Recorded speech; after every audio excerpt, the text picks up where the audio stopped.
Okay, let's deep dive into something real, something raw. You're right there, edge of a breakup. Maybe the dust is settling, maybe not. But that urge, man, it hits you like a physical thing to reach out. Just a text, right? Hey, how you been? Seems harmless. Or maybe late night, defenses are down and just, I miss you. Mistake. Please. It's like a magnet, isn't it? Like reaching out will stop the pain, fix it all, bring her back. And that urge, thinking that's the answer, well, that's the first big trap we need to shut down. A lot of people hear no contact, and, they think it's a game, a punishment maybe, or just some tactic to make their ex miss them, make them regret it. If that's your angle, you're missing the whole point. It's like using a scalpel to hammer a nail. Wrong tool. Totally. This deep dive right here, it's not about playing some emotional chess game, not about winning the breakup. Our mission, simple, strip away the BS, show you what no contact really is. It's a baseline standard, self-respect, self-liberation, actually. It's the most powerful move, yeah, but it's not at her. It's for you. Choosing yourself, no apologies. Think of it like hitting reset, not just on the relationship, but on your own emotional state. It's essential. An emotional detox, it's really the only solid path back to control when everything feels like it's spinning out. Right. And as we get into this, hey, do us a solid, hit subscribe, like the video, help us keep doing these deep dives. Okay, so let's get specific. What is no contact? Because it's way more than just not picking up the phone. It's zero communication, period, end of story. And zero means zero. No calls, no texts, obviously, but also blocking on social media, all of it. No lurking on her profile, no liking old photos, definitely no liking new ones, no watching her stories, hunting for clues, getting yourself triggered, no accidentally bumping into her at the coffee shop you know she loves. It means total, absolute. Emotional and physical distance requires serious discipline. And that discipline, it's crucial because no contact isn't what so many guys hope it is. It is absolutely not about playing games, not about making her jealous or messing with her head. And it's definitely not a strategy to get her back if that's why you're doing it.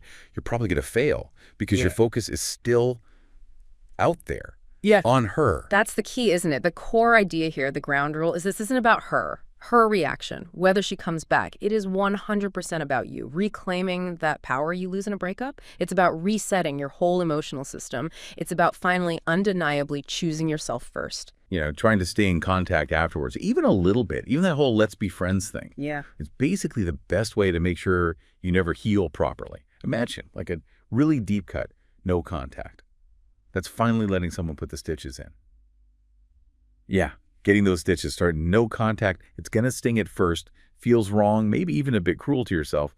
But every single time you break it, you text, you call, you check her profile, you're just ripping those emotional stitches right back out. The wound just stays open. It never gets a chance to actually heal. It's the hard truth, man. You got to face it. This is about respecting yourself enough to say, okay, this connection, it's not serving me anymore. It's not part of my future. And then having the guts, the actual strength to walk away completely. Okay, so if it's logical, if it's necessary for healing, why does it feel so damn impossible sometimes? Why is that urge just overwhelming? This is where you have to understand the psychology.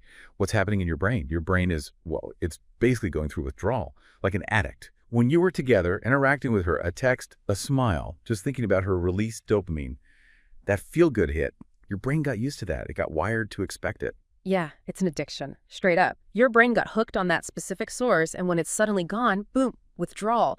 That's why those first few weeks, maybe months, feel like absolute hell. The anxiety can't sit still, the actual physical aches sometimes, the obsessive thoughts. That's withdrawal kicking in. But here's the critical reframe. This is not a sign you need to reach out. It's a sign no contact is working. You are literally detoxing your brain. You have to sit with that discomfort. It sucks, but it's temporary. And it's essential to break free. And your mind gets really sneaky when those cravings hit. Really creative. It'll whisper, just one text, it's fine. What's the harm? Maybe it'll make her feel better. You'll invent a million excuses to justify reaching out, checking in, finding out what she's up to. You have to recognize those thoughts for what they are. Emotional cravings. Addiction talking. Not logic. Not reality. And that whole thing about needing closure from her, that's another big one. Another dependency trap. This idea that she holds the key, that you need her explanation, her validation to finally move on. That's a lie. A lie your addicted brain feeds you. Closure isn't something she gives you. It's something you build inside yourself.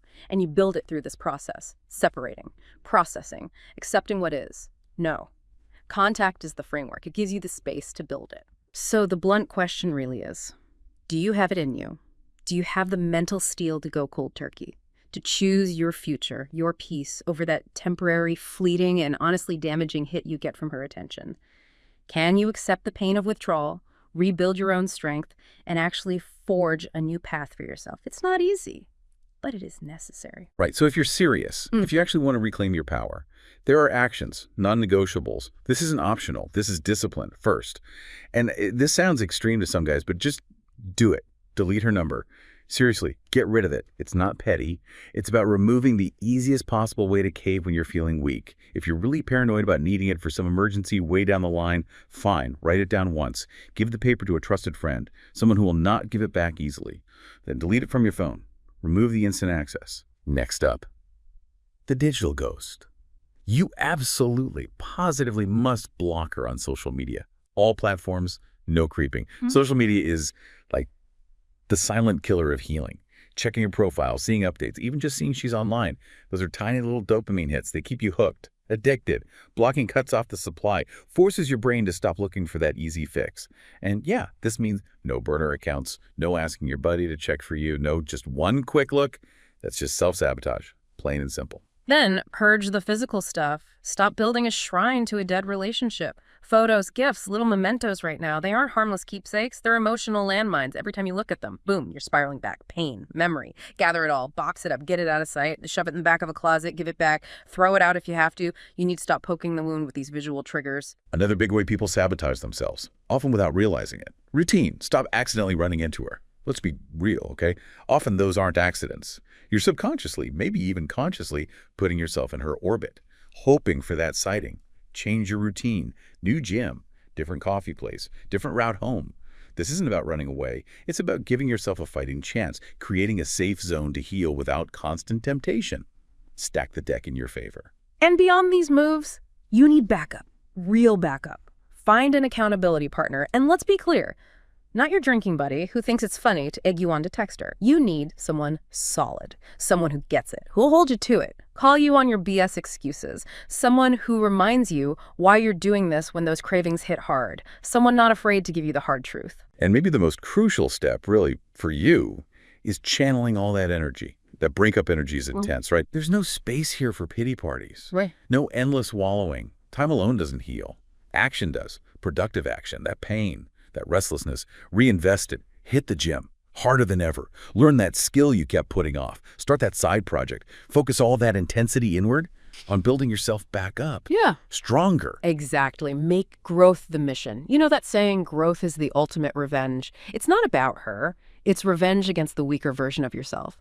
Build a life so damn good, so focused, so fulfilling, that the idea of going back, needing her back, it just doesn't fit anymore. It's incompatible with the man you're becoming. Okay, now it's really vital to prep for those specific difficult moments, the emotional landmines that are definitely coming. Holidays, birthdays, anniversaries, those dates circled on the mental calendar. These are the times when the urge to reach out can feel almost mandatory, right? Like you have to. Yeah, and that's a total lie your brain tells you. It feels huge because you're assigning it that way. But let's get real. Your ex, probably not sitting by the phone, counting down the minutes to your birthday text. She's living her life. You're just using these dates as an excuse. Permission to feed the craving, reopen the wound, dive back into memories that need to stay buried. Yeah, there's this powerful thing I call the magic date fantasy. You convince yourself, okay, if I text her on her birthday or on our old anniversary, then somehow, boom, breakthrough. She'll see the light, realize what she lost. It's a story you tell yourself to justify breaking no contact. Yeah. And guess what? It almost never, ever works like that. It's just false hope keeping you stuck. Ask yourself why you really want to reach out on those dates. Be honest. It's because you feel vulnerable, weak in that moment. It's the addiction screaming again. You need that hit, her attention, a reply, anything for that temporary dopamine fix. Like a junkie needing a score. And chasing that on a specific date, it's kind of pathetic, man, because it's all about your neediness, not about connection, not about reconciliation. And then there are the what ifs. Oh God, the what ifs. Endless loops in your head. What if I'd done that differently? What if I hadn't said that thing? What if I text her right now and just say, these aren't productive thoughts. They're ego traps. Your ego trying to rewrite history, romanticize what was, keep you chained to a past that doesn't exist anymore. The actual why it ended, the details. Honestly, after a point, they stop mattering. The only fact that matters now, she's not with you, period. What ifs are pure poison. It's your ego dressed up as regret. Keeps you locked in a phantom zone. You're literally fighting reality when you indulge them. Stop fighting reality. The past is dead. Leave it there. Okay, what if it's the other way around? What if she reaches out on your birthday or a holiday? This is a critical test, a big one. Often, this isn't the grand gesture you might hope for. It's not usually, oh my God, I made a huge mistake. It could be guilt, boredom, loneliness, or just checking. Are you still on the hook? Still a backup plan? It's a test. Do not take the bait. The most powerful move. Often, no response at all. Silence. If you absolutely feel you must respond for basic politeness, a simple, brief, thanks, nothing more, no questions, no conversation, shut it down. Remember the rule. No contact means end no contact. No asterisks, no fine print, no exceptions for birthdays, holidays, Tuesdays, whatever. Every single time you break it, every time you give in, you reset the clock. Back to day one, you're telling yourself loud and clear through your actions, healing doesn't matter, my piss doesn't matter, my self-respect doesn't matter as much as this craving. It is exactly like ripping open a wound that was just starting to scab over. Why would you do that? Hey, if you're getting something out of this deep dive, really connecting with it, take a second, subscribe, like the video, it helps us out a lot. Let's just be upfront. Doing this, sticking to no contact. It's going to feel like hell sometimes. It really is. It's raw, it's uncomfortable, painful, might feel unbearable in moments. But here's the thing. It works precisely because it forces you to face that pain, to sit with it, process it head on. And through that fire, that's where the growth happens. This isn't about making her miss you. It's about freeing yourself. Yeah. When you really commit, like fully commit, something amazing starts to happen. Clarity, that thick mental fog, that confusion that hangs around after a breakup, it starts to lift. You begin to see the situation, the relation, maybe even her, for what they actually were, not the idealized movie version you built up. And that perspective shift, yeah, it's incredibly liberating. You absolutely take your power back. A breakup makes you feel powerless, right? Yeah. Rejected. Like, Yeah. you don't matter. No hat. Contact flips that entire script completely. You're no longer waiting by the phone, needing her validation, her text to feel okay. Your self-worth stops being tied to whether she thinks about you or reaches out. Yeah. You generate your own power by focusing inward. That's real strength, self-generated. And your confidence, it rebuilds and it skyrockets. Constantly chasing someone who doesn't choose you back, hoping for scraps, that demolishes your confidence, kills it. But choosing yourself, day after day, resisting those urges, sticking to the plan, that builds resilience, inner strength, real confidence. Confidence doesn't come from her wanting you back. It comes from knowing you don't need her to be whole. And in that space you create, that no contact space, you rediscover who you actually are. Relationships, especially the intense ones, they can blur your identity, you know. No contact gives you that distance, lets you step back and remember who you were before her. And, crucially, decide who you want to be now, going forward, free from her influence or expectations. You get to consciously rebuild yourself on your terms, your interests, your values. And you finally heal, like for real this time. You stop waiting for the perfect apology, the closure talk that never really satisfies anyway. You take ownership, full ownership of your recovery. Healing isn't forgetting, man. It's getting to where you carry the memories, but they don't control you anymore. They don't cripple you. It's forgiving yourself. Letting go of that desperate, useless hope that she's going to fix the pain she caused. You move on from the version of you that needed her validation to feel okay. We see this play out all the time. The stories are powerful. Take Mike. 3-year relationship ends. Classic mistake. Tried the let's be friends route immediately. Pure agony. Seeing her, hearing about her life. Torture. A friend finally laid down the law about no contact. First 2 weeks, he said it was hell. Battled the urge nonstop. Scrolled old photos, hoping she'd break first. She didn't. The click.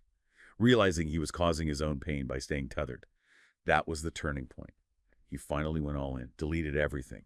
Boxed up the memories, channeled all that raw angst into the gym, like seriously transformed his body. He even wrote down brutally honestly why it really ended. Not the fairy tale version. 6 months later, looked back, didn't want her back, wasn't thinking about her. He was focused on the man he'd become. No contact wasn't about getting her back. It was about getting himself back. Or Sam. He was doing okay, right? 6 weeks in, feeling stronger. Then bam, she texts. Out of nowhere. Heart pounds, thinks this is it, she misses me, replies, gets that rush, you know, that temporary high. Then, boom, again, casually she drops me, seeing someone new. Devastating. Felt like getting dumped all over again. Day one, maybe worse. The lesson. Brutal. Breaking no contact multiplied his pain exponentially. He realized her text wasn't, I miss you. It was probably boredom, checking her options. But she'd moved on. He had to go back. Strict. No contact. Absolute. Blocked again. Forced himself to stop romanticizing. Even had to distance from some mutual friends and voluntary info sources. Poured energy into his career. Found new purpose there. Finally got it. He was keeping himself in pain by holding on to that hope. Had to let go to survive. And James. Oh, James was stuck deep. Toxic cycle. Breakup, makeup, breakup, makeup. Destroying his self-worth bit by bit. Breaking point. She texted after weeks of silence, acting like zero had happened, reeling him back in, and he saw it. Crystal clear. Finally, he was the backup plan. The fallback guy. The emotional convenience store. Humiliating. That was the shift. Decisive. He went, no contact. But this time, the goal wasn't win her back. It was win myself back. Period. He stopped caring if she missed him, stopped caring what she thought. He chose indifference. That was his weapon, his shield. Survived the initial agony by actively mastering that indifference, refusing to react, refusing to engage her breadcrumbs, used that space to build a new identity.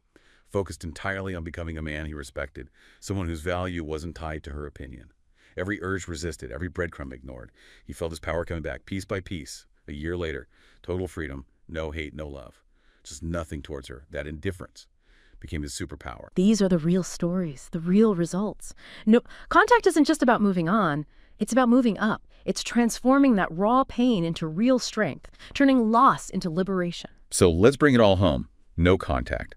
It is not, never was, some sneaky trick to make your ex crawl back or regret everything. It is a powerful choice, sometimes brutal, yes, but ultimately life-changing. It's the decision to choose you. When someone else has already shown you they no longer choose you, that's the bottom line. It's reclaiming your power, breaking that dependency, emotional, neurological, giving yourself the space and time you absolutely need to process, rebuild, heal for real. This isn't manipulation, it's control. Taking absolute, unapologetic control of your recovery, your well-being, your future. Yeah, it'll be brutal, raw. Uncomfortable as hell. It'll test your discipline like nothing else. But it is the single most powerful, self-respecting thing you can do right now. Every day you stick with it. Every craving you shut down. Every mental loophole you slam closed. That's a day closer to freedom. Real peace. Standing tall in your own self-respect. You're not winning her back. You're winning yourself back. And make no mistake about it. That is the biggest victory you can possibly achieve after heartbreak. So here's something to think about as you move forward from here. What does becoming the man you're truly meant to be actually look like? And how does completely letting go of needing her validation, her attention, her approval, how does that actively strengthen that vision you have for yourself? Chew on that. If this deep dive hit home, please subscribe, like the video, drop your thoughts or questions below. We read them. We'll be back soon with another deep dive.